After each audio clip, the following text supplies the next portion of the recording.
በኪዳነ ቃሉ በሕገ ወንጌሉ በተወጋ ጎኑ በፈሰሰው ደሙ በእንተ አማኑኤል ስሙ በእንተ ማርያም ብሎ አምላካችን ኃጢአታችንን በደላችን ሁሉ ይቅር ይበለን፣ በሰላም ያሳድረን። አምላክ በሰላም ያውለን። ቸርነቱን ምሕረቱን ይቅርታውን ይላክልን። ሀገራችን ኢትዮጵያን ተዋሕዶ ሃይማኖታችን መላውን ዓለም ሁሉ የምንኖርባትን ምድረ አሜሪካ በቸርነቱ ይጠብቅልን። መከራውን፣ ሞቱን፣ ግጭቱን፣ ረሃቡን፣ ስደቱን፣ ጦርነቱን ከሕዝባችን ከዓለማችን ያስወግድልን። ሰላሙን፣ አንድነቱን፣ ፍቅሩን፣ መተሳሰቡን ለሕዝባችን ይመልስልን። ከቤት ንብረታቸው ተፈናቅለው በሜዳ የወደቁትን ሁሉ አምላካችን እግዚአብሔር በቸርነቱ ወደ ቤታቸው፣ ወደ ኑሯቸው፣ ወደ ሕይወታቸው ይመልስልን። የተጨነቁትን ያዘኑትን ሁሉ ያጽናናልን። የታመሙትን በየሆስፒታሉ በየቤታቸው ሆነው ምሕረት የሚሹትን ወለተ ሕይወትን፣ ወለተ ሚካኤልን፣ አመተ ሥላሴን፣ ክፍለ ዮሐንስን፣ ፍቅርተ ማርያምን በቸርነቱ የምሕረት እጁን ዘርግቶ ይፈውስልን። የሞቱትን በመንግሥተ ሰማያት ያሳርፍልን። ያሉትን በሕይወተ ሥጋ በሕይወተ ነፍስ ይጠብቅልን። ከእመቤታችን ከቅድስተ ቅዱሳን ከንጽሕተ ንጹሐን ከድንግል ማርያም ረድኤቷን በረከቷን ያሳድርብን። ጾማችንን ጾመ ድኅነት ጾመ በረከት ያድርግልን። ለብርሃነ ትንሣኤው በሰላም ያድርሰን። አቡነ ዘበሰማያት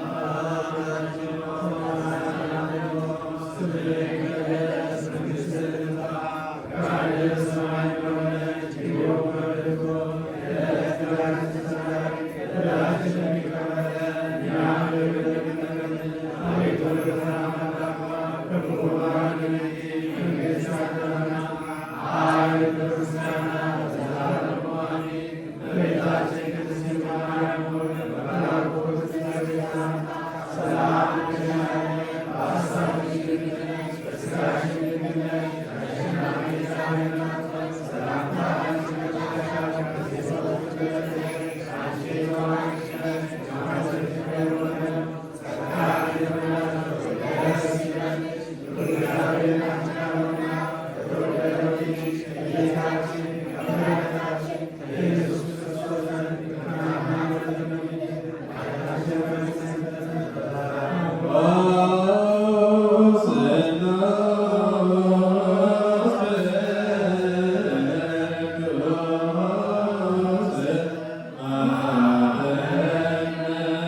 ብዙ ነቢያት ጻድቃን ወደዱ አላዩም።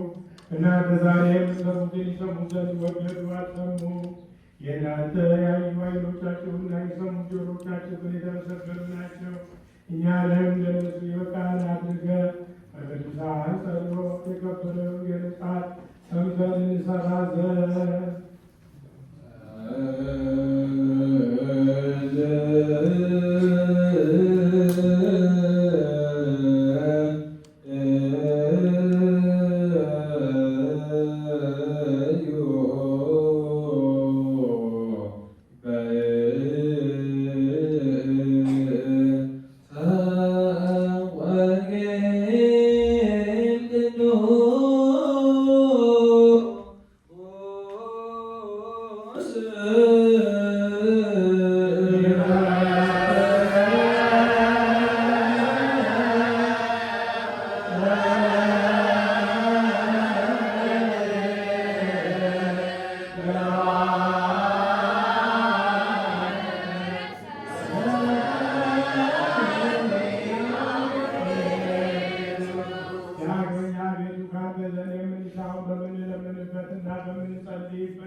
እናስባቸው ዘንድ አስቡን ያሉን እንዳገኝ አስብ።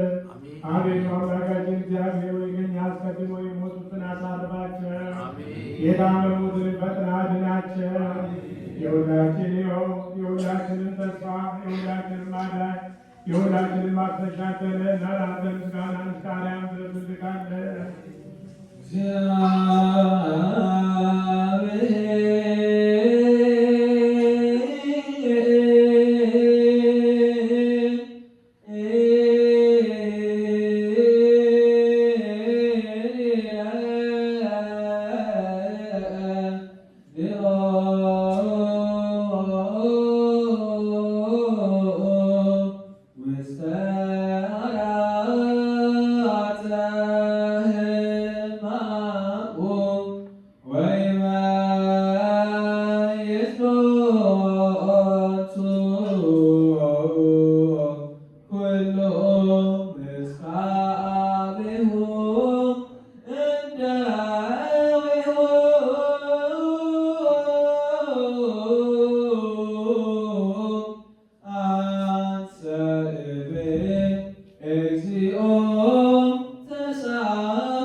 ሁላችንን የሚባርክ በመንፈሳዊ በረከት የሚያክብረን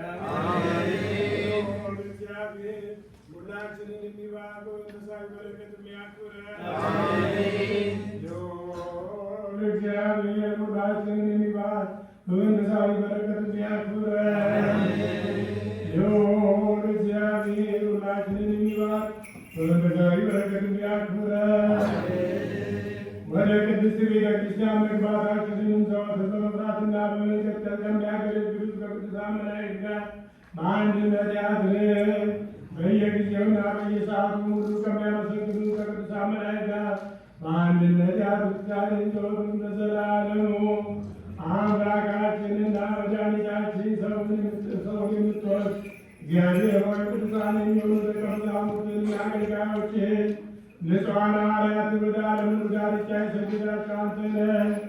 የመንግሥትህን ወንጌል ይሰብኩና ያስተምሩ ዘንድ በሕዝብ ውስጥ ያለውን ደዌውን ሁሉ በሽታውን ሁሉ ያድኑ ዘንድ ከዓለም አስቀድሞ የነበረውን የተሰወረውን ምስጢርህን የሚያስተምሩ ዘንድ አሁንም ጌታችን አምላካችን ብርሃንንና ጽድቅህን ላክልን።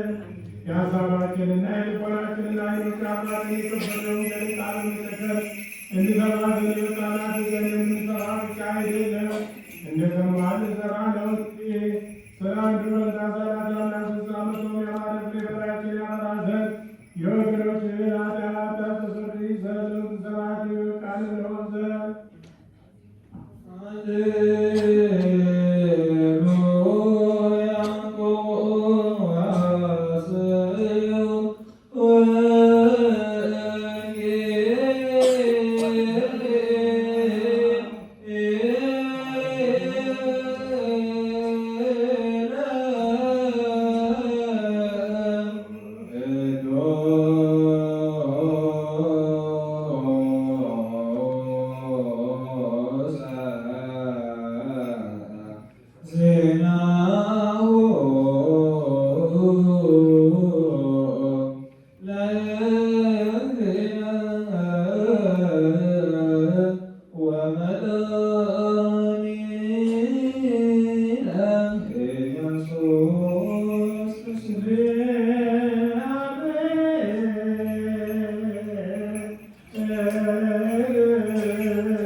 ምዕራፍ 5 ከቁጥር 1 እስከ 25።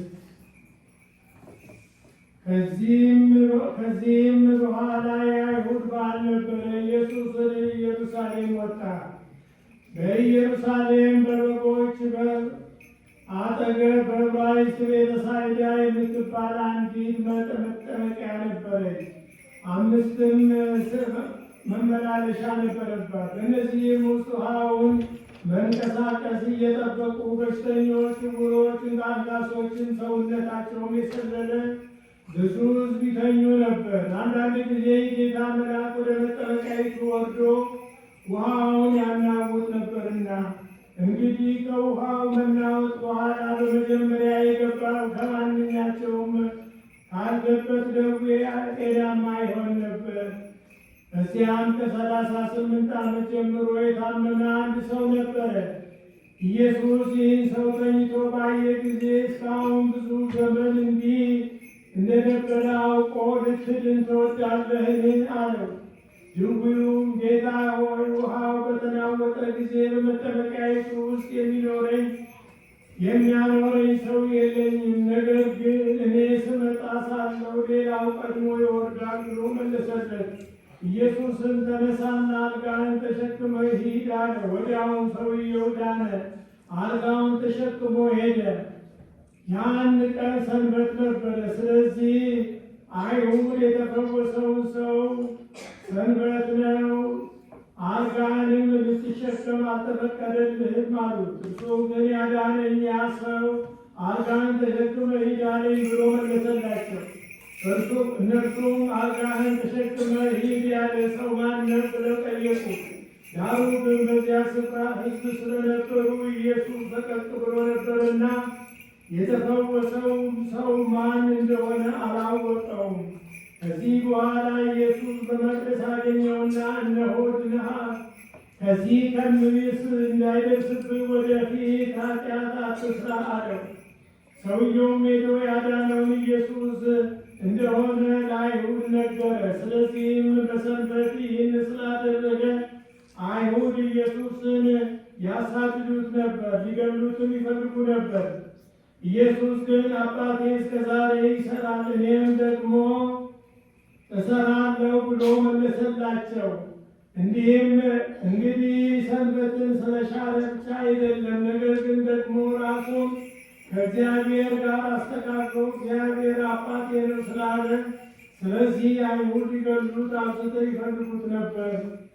ስለዚህ ኢየሱስ መለሰ እንዲህም አላቸው፣ እውነት እውነት እላችኋለሁ አብ ሲያደርግ ያየውን ነው እንጂ ወልድ ከራሱ ሊያደርግ ምንም አይችልም።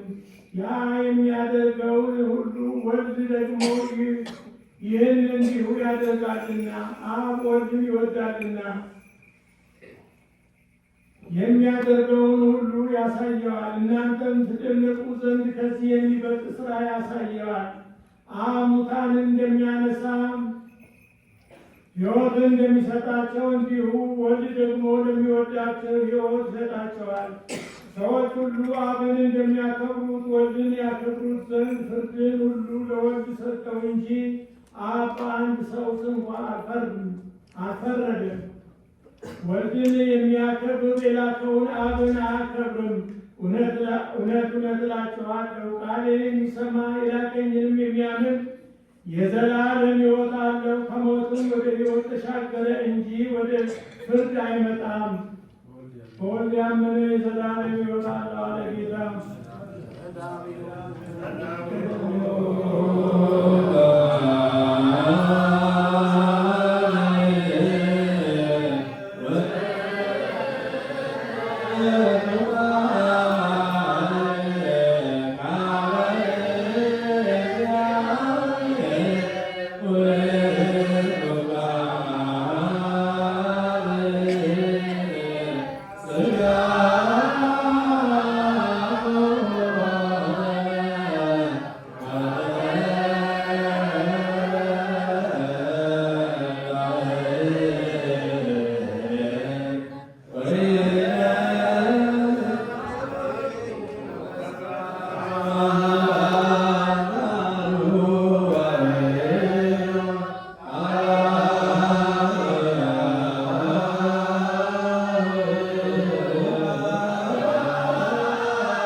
እንማልዳለን። ጌታችን ኢየሱስ ክርስቶስ በገባበት በዚህ በመሰዊያ ልመናችን ተቀበል። በእኛም በወገኖቻችን ላይ ይቅርታና ቸርነትን ላክ። በአንድ ልጅ ለአንተ ምስጋና ከኃይልነት ይገባሃልና ለዘላለሙ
Yeah.